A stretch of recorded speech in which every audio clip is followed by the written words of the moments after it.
What's up, everybody? Welcome back to the Martian MMA podcast. I am your host. My name is John, also known as the Martian, here to talk about this week's UFC card going down in Macao, China, headlined by Deiveson Figueiredo versus Petr Yan in a bantamweight main event, along with 12 other fights, 13 fights in total, starting at 3 a.m. Eastern time on Saturday. So definitely a different start time for us in America. And it's going to be interesting to watch these in the middle of the night. A lot of new fighters. I believe it's 9 fighters making their UFC debut, or maybe it's even more than that. I forget the number.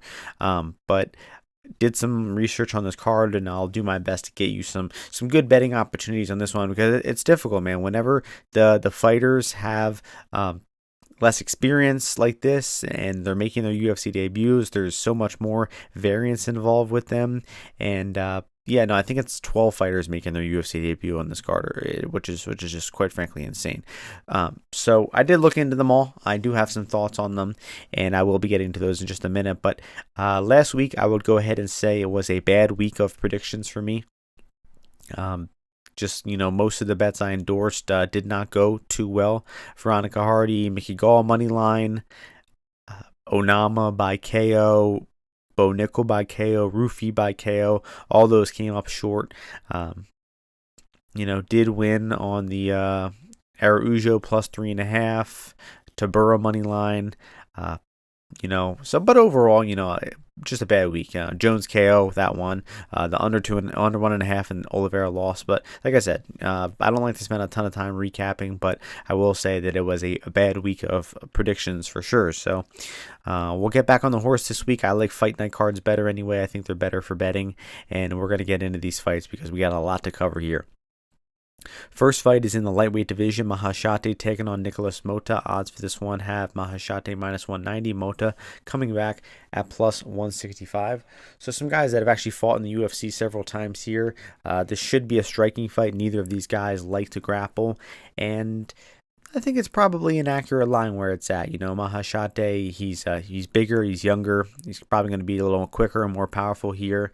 And he does actually have recent experience going the full 15 minutes in a competitive decision against Benitez, which I think is valuable here. Motta hasn't been to the decision in 4 years, although he is undefeated 4-0 in decisions. I just don't really trust either of these guys. Definitely don't trust Maheshate enough to lay juice, although I do think he will win the fight. It is heavily favored to end inside the distance, minus 250, because they think these guys are just going to stand on the feet and bang it out, which is pretty reliable. Motta, though, man, he's too low volume. He's only hands. He really doesn't do a whole lot else. And not that Maheshate is some varied, diverse fighter, but I think he's probably going to win the fight due to being in his home country. That's an advantage. Having fought to the full 15 minutes in a competitive fight, I give that an advantage. And the youth and the size of Maheshate, I think, probably carry him to victory there. So no wagers I like on that one. Probably a Maheshate KO there. That's the most likely outcome. And we are moving on to a fight in the bantamweight division. Long Zhao versus Quang Le. Odds for this one have Zhao minus 137, Lee coming back plus 117. Two guys with one UFC fight. They both came up short in their UFC debut. I thought Zhao's performance was honestly more encouraging, even though Lee went to the decision versus Gutierrez. He even won a round versus Gutierrez on really short notice there.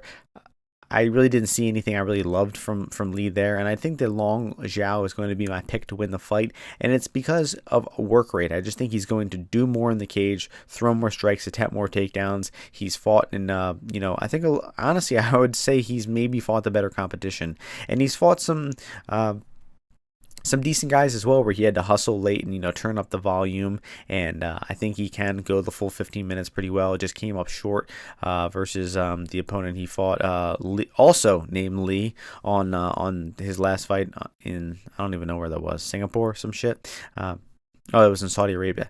So yeah, I'll be going with Long Zhao to win the fight by decision. I think I did place a wager on him at minus 120. I think at like slight favorite price. I do think he has enough upside for me to go to win 1 unit on that. I think even at the current price, it's probably a slight bit of value in what should be Long Zhao hustling his way to a decision here.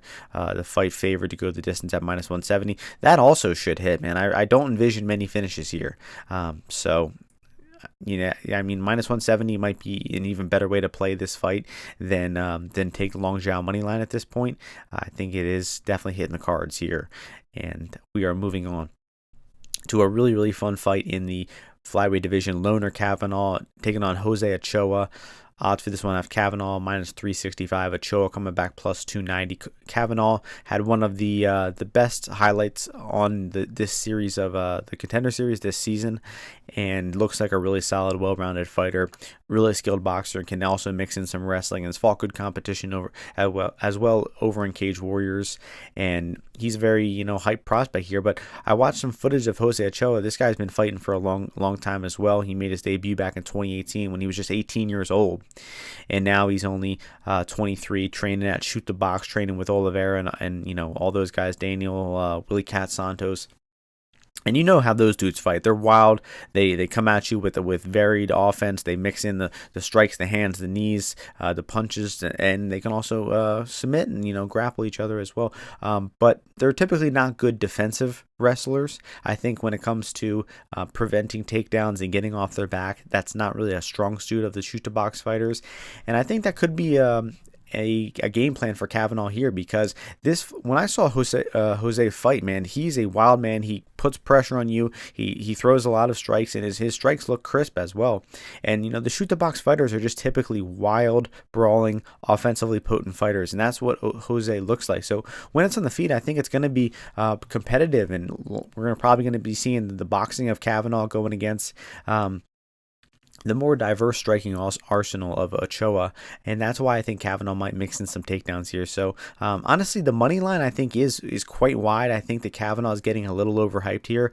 When I saw this line be so wide, I thought Ochoa was going to be a bum, and I watched his fights, and I'm like, man, this kid's got some spark in him. For 23 years old, only 7 pro fights, I think this kid has potential as well. So I think this is getting a little out of hand. So I think the money line is wide, and Ochoa is worth a bet. But to contradict that a bit, I also like Kavanagh by submission at 9-1. Oh, that's not really a contradiction. You can both lines can be valued. They're not mutually exclusive. You know what I'm saying? But yeah, 9-1 on Kavanagh sub, because I mentioned these shoot to box fighters are not really skilled at defending takedowns, and Kavanagh does mix in takedowns fairly often. Yet to get his first sub win as a pro, but that's why I think that we're getting a good line here with 9-1 on Loner by sub. So Ochoa money line and Kavanagh sub are the bets I like there. We are sticking in the flyweight division with Carlos Hernandez taking on Tumendemberel.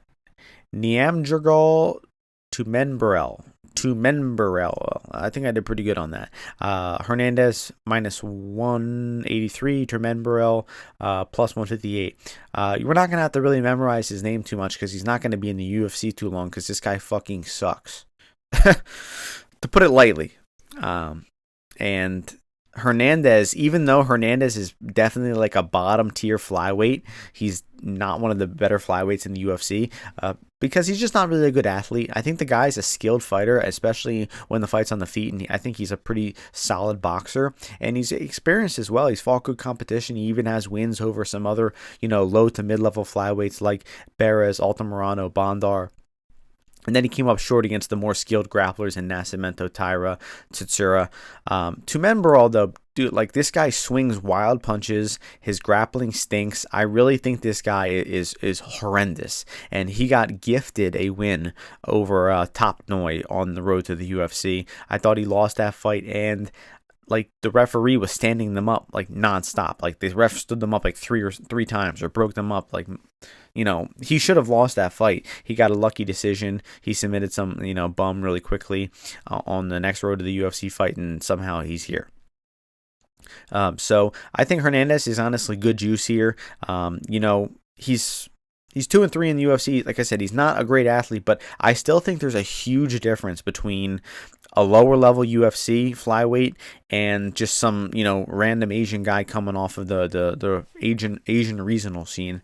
So I don't think Tumendemberel is any good. I think he needs to probably knock Hernandez out in the first round here, or else he's going to gas and Hernandez is going to take over. So, Tumendemberel KO1, not sure what that line is. Let me just pull it up before I move on. But honestly, I bet Hernandez money line at -190. I think that is good, and there's a small window for Tumendemberel to win, as I mentioned, that early finish. But if he doesn't get that, I think he's going to get destroyed the longer the fight goes. His KO1 is 13-1. That's, I think, his only win condition here. So you throw a little Tumendemberel KO1, and then you add Hernandez money line, and you profit. Moving on to, apparently this is a tournament championship, whatever the fuck that means. Zhao Feng taking on Feng-Shi. Feng versus Shi here. What a showdown we got here. Feng -410, +310 coming back for Shi. A Chinese woman making her UFC debut, -400. What could go wrong? And honestly, I watched like several of these women's fights, and I feel like it's going to be all for waste because I don't have a bet on the fight. And man, I just can't envision myself like really betting on these women long term. Like, I don't even know if like they might never fight in the UFC again, honestly. So Feng, long, tall striker. She kind of tries to do a little bit of everything. I think her striking technique is actually okay, but she just has no power. She's kind of weak and undersized, and her grappling is really sloppy. I saw her attempt to grapple a lot of times, try to hit takedowns, and she really just doesn't know what she's doing, and she can't even keep top position. Feng, being a long, lanky woman striker, she's terrible at stopping takedowns, and when she gets put on bottom, she goes full guard, she lays in on her back for long periods of time. However, like, I just can't envision she having like a reliable takedown here. But the thing is, it's an 80% women's favorite with no real proof that she's any good. And we know that she is going to go full guard and lay on her back for long stretches if she gets taken down. I don't understand how anybody would lay any juice on this woman. I mean, maybe like -200 Feng would be the absolute max I would play her at, but I just don't understand how is laying 75 to 80% on a regional Chinese woman a smart move. The variance is in favor of Shi. The top control time, I think, is in favor of Shi. And even though that Feng is long, is going to have the striking advantage here, and her frame is probably going to be tough for Shi to take down. Man, all it takes is one takedown for this to be, 1 round to none for Shi. It could be a 2 takedowns to win type of situation for Shi. And I just think that she's probably she's the only side to bet here. If you want to gamble a little bit and hope that she can end up on top, 300 is I think probably a good stab. And yeah, I mean, sub 18-1 also for Shi. I mean, I really saw terrible grappling skills out of her. I really don't see it happening, but I think she's going to want to hit takedowns to win. That's really her only chance, in my opinion. So for a woman whose grappling is only path to win, 18-1 for sub is also not bad. But keep it small, man. I mean, you're probably just better off not betting this shit. Moving on. Another tournament championship. Man, can't wait for that one. Xiao-Le taking on Dong-Hoon Choi. Odds for this one have a pick'em fight, -110 on both sides. So I have Choi here. I go Choi. I have not bet him so far. He did have 2 split decision wins on the road to the UFC, but I thought he looked fine there. I think that his power with the strikes is honestly pretty solid. I think that he is just going to be the more damaging fighter here. Sahota, he's long, he's a solid striker. You definitely see that he's trying to stay measured in there. He's trying to like not throw super hard. He kind of fights to go to the decision, in my opinion. I don't see much power out of his strikes, and he did really struggle against Sean Da Silva in Cage Warriors. He struggled just getting hit by a power puncher there. Da Silva was just overwhelming him with punch combinations there. And I'm just going with Choi here from a money line perspective. It's not like a must bet situation. I pick him here. I definitely don't think there's some massive value on Choi. It's a good fight to pick a side on, though. Watch their 2 most recent fights on the road to the UFC. and, pick a side. I thought that Xiao-Le Yin beat Sahota as well. I had Shin winning that fight, and they gave the decision to Sahota. I thought that was a pretty bad decision, and I think Sahota is pretty bad at stopping takedowns as well. So even though Choi doesn't typically mix in a lot of takedowns, I think that he has the upside here. This is at flyweight, by the way. I don't think I said that at the beginning. So the bet I like the best here is Choi no scorecards. It was a near pick'em on Bet Online. It's plus 130 on DK, and I like that for a bet. That's going to be a bet here that I endorse. Honestly, one of the best bets I see on the entire card. I just think that the finishing upside is way in favor of Choi here. Because Sahota, I don't trust his chin or his defense, and I think Choi throws and hits a lot harder of the two. So if anyone's finishing here, I think it's Choi. That's why I like his no scorecards at plus money, and I'll pick him to win. I'll pick him as a money line as well. Bantamweight fight next, another last of the tournament championships. Su Young Yu taking on Balgan Jensuli. So, man, this fight. This is probably... I watched all the footage on all of these random Asian fighters, right? And I found these guys to be the biggest glasses of water. I mean, man, these guys are just... They're grapplers. They're not good. Neither of them can strike really well. And I'll go with you. I'll lean you here because I saw Jalisi get controlled a little bit more.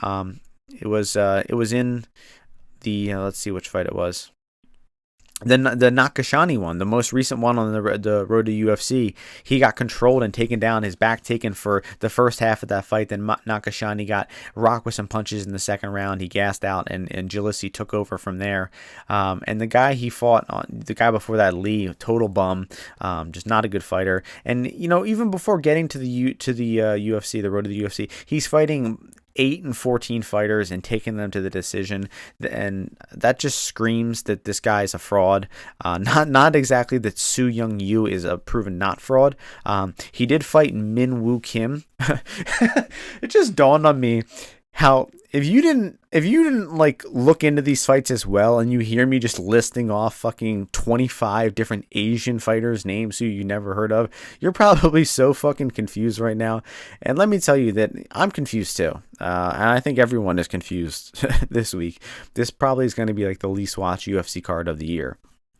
Not only is it in the middle of the night, it also has half the fighters nobody's ever heard of, and nobody will ever hear of them because they're going to lead to nothing. Loner Kavanagh and Hayisaer-Motta might lead to something, but neither of those guys came from the road to the UFC. Anyway, that's enough time on that one. I got you winning there. He's been getting steamed the past few days. It's probably correct. I just think he's probably the better grappler of the two. But that one is going to hit the cards, man. I think those guys are harmless. They're just going to grapple the entire time. The one dude's fight, it went the decision on road to the UFC, and there were 11 combined significant strikes. It was 6-5 in six strikes, which is just remarkable. Really, really remarkable. So yeah, I'll go with you to win via out-grappling there, but it's not a fight I would like to wager on. I would say it's probably you or pass, honestly, and I think it should hit the cards as well at minus 165. The only real major threat I think of a finish is you by sub, which is at 525 on Bet Online. It's probably a little better on FanDuel, but I don't care to look. We're moving on to some fights with some people that we might actually know. We're on the main card now, 6-fight main card, starting things off in the light heavyweight division. Ozzy Diaz, Mingyang Zhang, odds to this one. Zhang, minus 325, Diaz, plus 275, making his UFC debut. Not even sure how this guy got signed. I mean, he got knocked out brutally by Joe Pyfer on the Contender Series. He fought two guys in LFA. He looked bad in both of the fights. He went up to 205 after Joe Pyfer took his soul. And then he looks fat. He looks chubby. He probably just doesn't want to cut weight, doesn't want to train hard. And he's not cutting weight, and he's fat and undersized and slow at this weight class. And the Bevon Lewis fight, terrible. I mean, he was getting out grappled by Bevon Lewis in that fight until Bevon gassed out. Not that grappling should play a factor here. I think it's going to be a big bang Zhang knockout in the first round. Hard to imagine these guys doing anything but just swinging for each other's heads early on. And I think the fact that Zhang, he'll be fighting with that China power. He'll be, based in the homeland, and Diaz has to probably fly 6,000 miles to the other side of the world and fight this big Chinese guy. And Zhang's just so much bigger. I mean, I don't know what the fucking stats are on their height or whatever. I would just imagine. Yeah, actually, Diaz is bigger. 2 inches. 2 inches taller, 4 inches longer in reach, which is funny. But Zhang, dude, I just feel like this guy is going to be bigger in the cage just because I think he's a much more natural light heavyweight. He's thicker. He's younger, 8 years younger. I think the speed, the youth, the power, the Chinese-ness of Mingyang Zhang will carry him to a first-round knockout here. We're moving on to another fight in the light heavyweight division. A great fight here. Volkan Oezdemir, Carlos Ulberg. Ulberg is the -240 favorite. Oezdemir +205. Probably down money betting against Ulberg in my lifetime. Probably up on Volkan. I think that Volkan has been underrated lately, and Oezdemir, I think he's proving lately that I think the guy knows how to handle a fight efficiently. I mean, Guskov and Walker, not exactly great fighters, but I mean, he handled them really well. I mean, he absolutely torched Walker on the feet, knocked him out easily.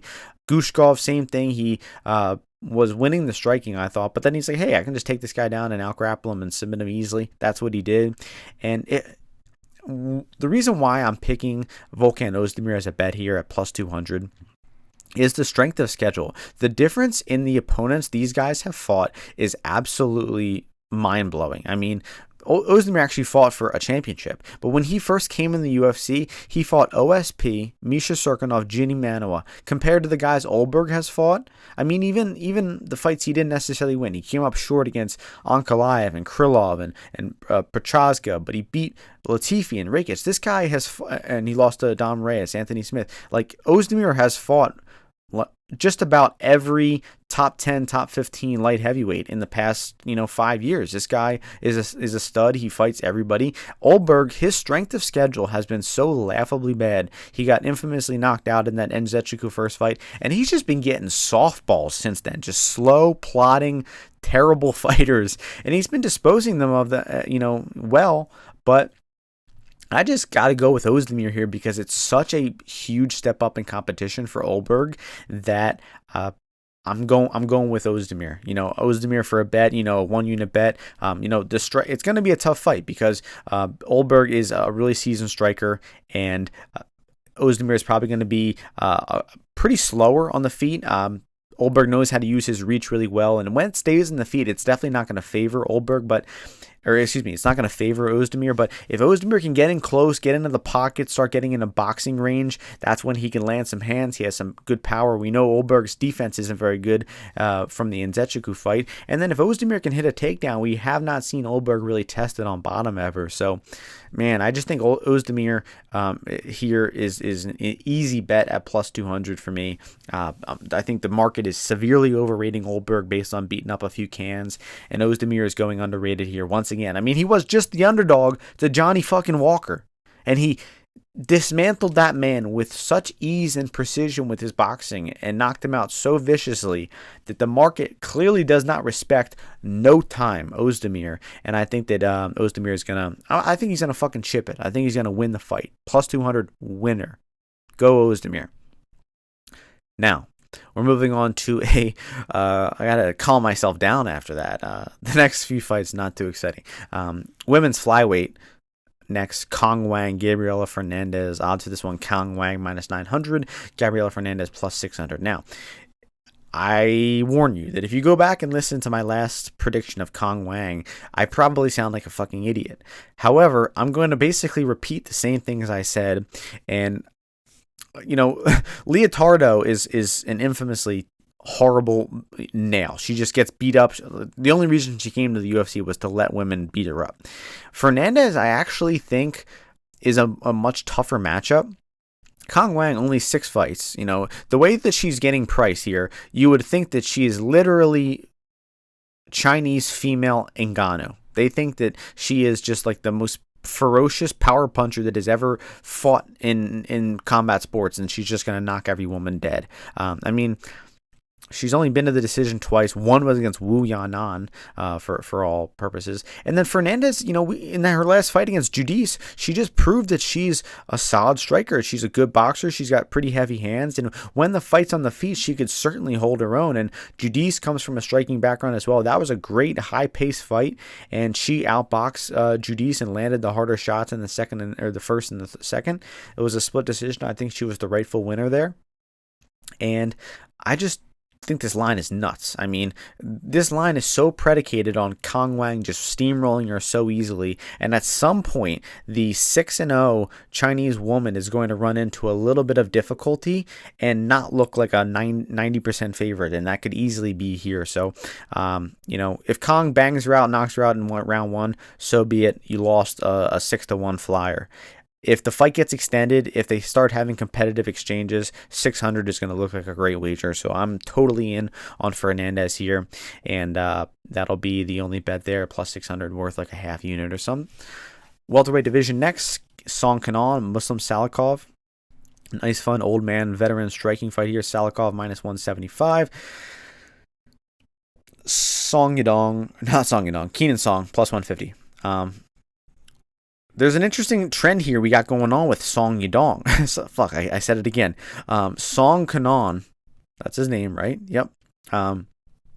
He's really good in the, I think it's the Western Hemisphere. Man, I'm going to sound pretty stupid if it's not. But I believe he's something like he's undefeated when fighting in the Western Hemisphere. I think he's maybe like 6-1. Okay, he lost to Alex Morono. But in the UFC, I believe he is 6-1 in the either China or Australia. He lost at the Apex and in Vegas to Doucette and Gary. And then he lost one time in China to Morono. His other fights, all 6 of his UFC wins are in either Australia or China. So clearly he does better when fighting in close to home, and I think that's something to consider here. I think it is. It might sound like gibberish, but clearly he's getting easier fights, or he's getting better matchmaking. He's in a better headspace or training camp while fighting on this side of the earth, if you will.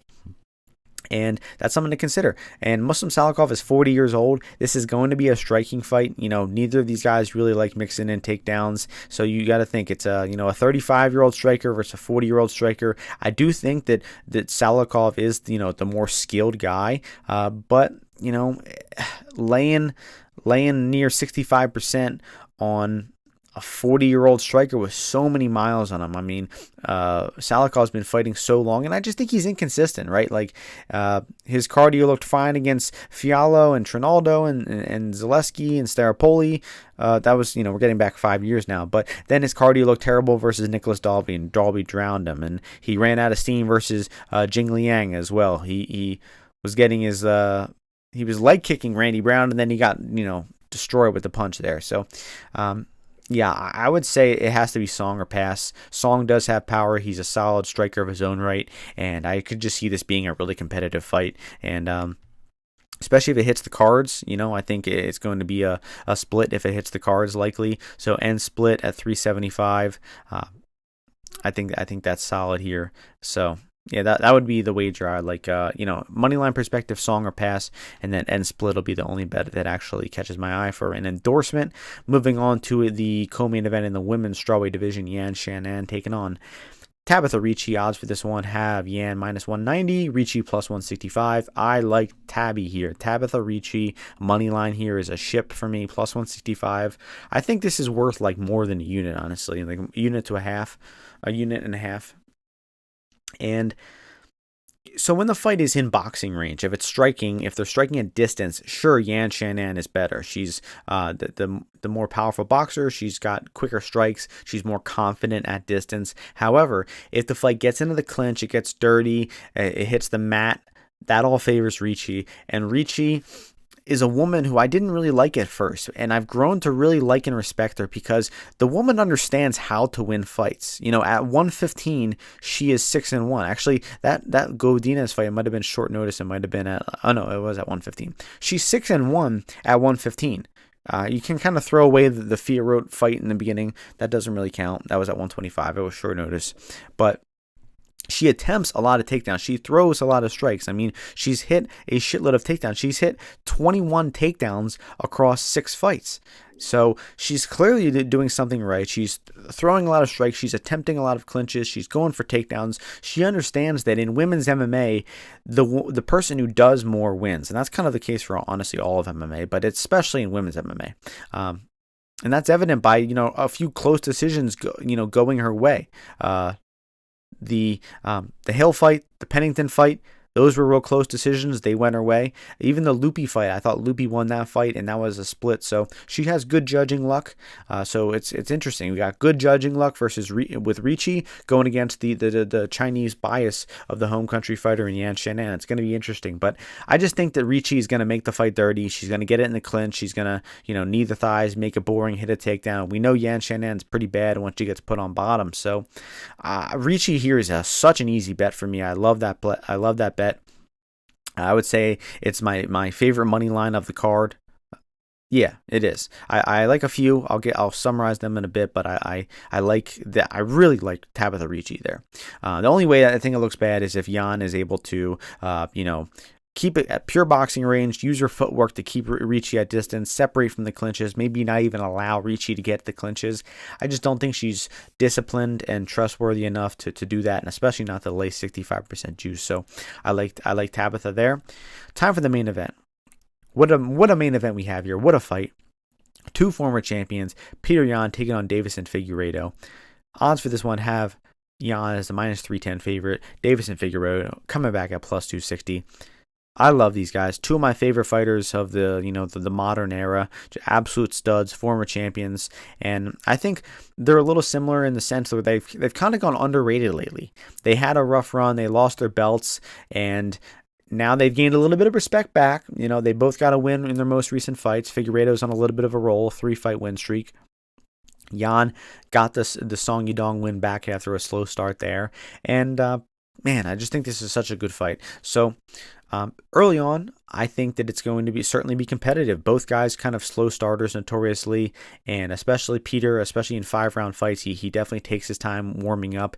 And Figueiredo can do the same as well. He really lets the fight come to you. In his recent fights, when he is fighting Rob Font, he wasn't really doing a whole lot, and then he would land a takedown, and then he'd be clearly winning. Or he wasn't doing a whole lot, he'd throw some punches, he'd hurt Rob Font.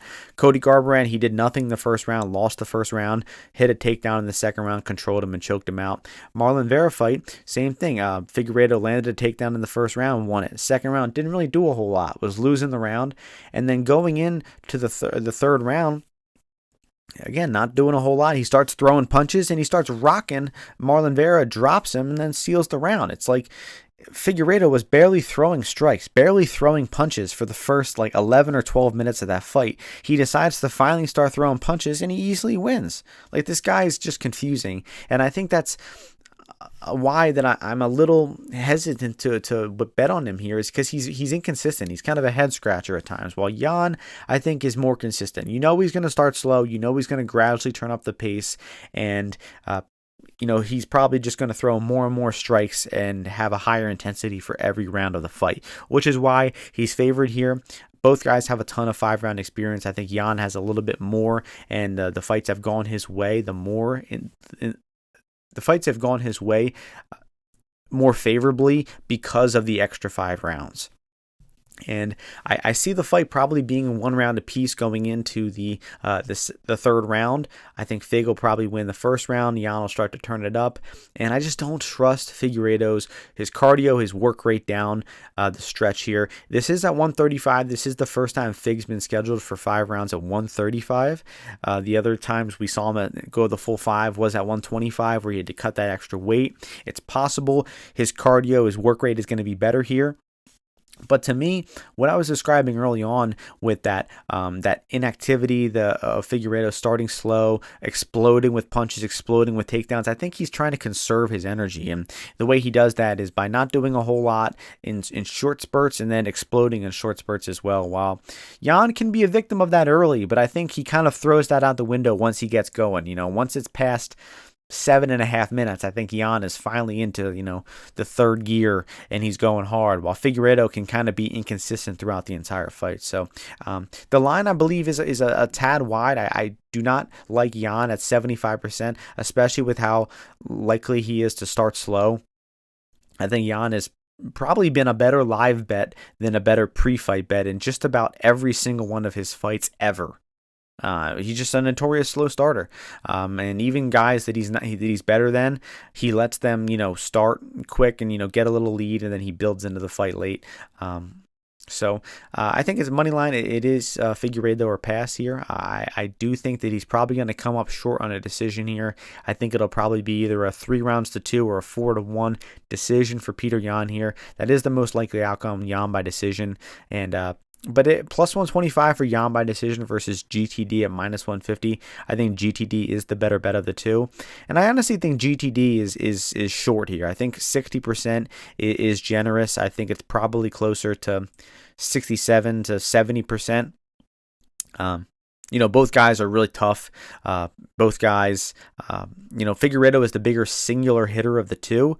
Yan pours it on a lot better, and I don't know. I could see possibly a Figueiredo early finish, possibly a Yan late finish. I just think they're giving it a little too much ITD equity here, so I think that goes the distance there is a good bet. Haven't locked in a wager on that myself, and I'll keep it out of my official endorsed wagers for the podcast, which I will now recap the endorsed wagers. So we got